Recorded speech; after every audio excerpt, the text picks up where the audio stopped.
একবার এক মহিলা তার বাড়িতে একটি বিড়ালকে বেঁধে রেখেছিল। মহিলাটি যখন বিড়ালকে বেঁধে রেখেছিল তখন সে বিড়ালকে না দিয়েছিল খাবার, না দিয়েছিল পানি, যার কারণে বিড়ালটি না খেতে পেয়ে তৃষ্ণায় মারা যায়। আল্লাহ রাসূল সাল্লাল্লাহু আলাইহি সাল্লাম বলেন, আল্লাহ রাব্বুল আলামিন এই মহিলাকে জাহান্নাম শুধুমাত্র এই কারণে দিয়েছিলেন যে সে একটি অসহায় বিড়ালকে খাবারের অভাবে বা ক্ষুধার্ত অবস্থায় মৃত্যুর দিকে ঠেলে দিয়েছে। আমাদের সমাজে, আমাদের চারপাশে অসংখ্য প্রাণী আছে, যে প্রাণীগুলোর প্রতি আমরা সদয় হতে পারি এবং এই সদয়ের মাধ্যমে আমরা আল্লাহর সন্তুষ্টি অর্জন করতে পারি।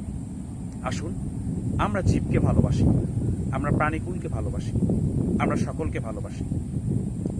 প্রিয় দর্শক মণ্ডলী, আমাদের আয়োজন যদি আপনাদের ভালো লাগে তাহলে আমাদের চ্যানেলটিকে সাবস্ক্রাইব এবং আমাদের পেজটিকে ফলো দিতে ভুলবেন না।